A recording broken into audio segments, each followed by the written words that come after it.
Europeans will be in pain for 200 years. 10 years ago, or 5 years ago, Europeans still had an air of world leadership about them. Today, 2025, would Europeans dare to speak loudly to the Chinese and Russians?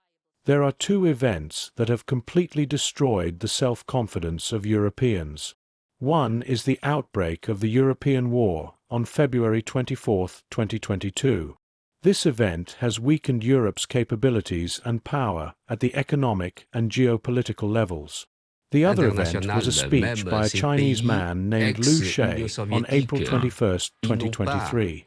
This speech directly undermined Europe's political stability at the political level, and it showed that China had already started the process of fundamentally weakening Europe.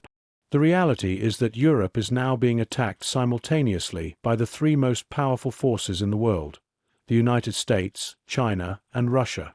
They are acting in concert to undermine Europe's political power, economic power, and geopolitical power.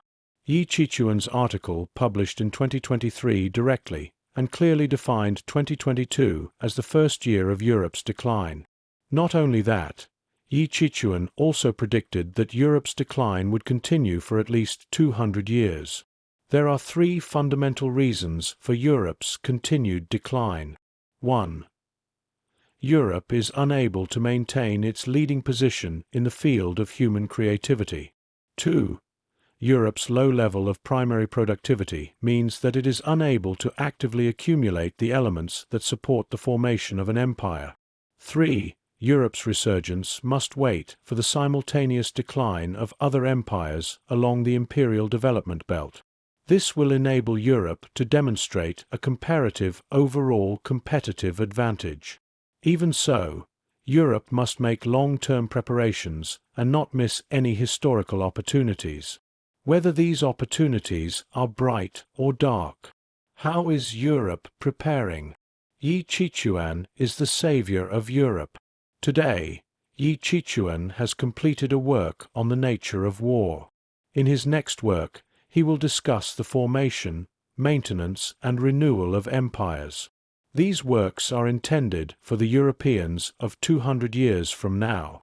Only when the pain becomes unbearable will the Europeans make an effort to find a way out. At that time, they will rummage through the old book warehouses and find the works written by Qiquan today. Europeans must philosophically recognize their shortcomings, and the only real cure for Europe is to save Europe at the philosophical level. Although Europeans now boast of being the leaders of modern philosophy, the truth is that their understanding of themselves and of philosophy is still focused on trivial matters and some superficial knowledge.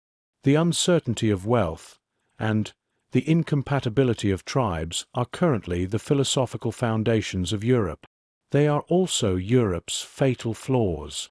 Europeans must start changing with these 2 points.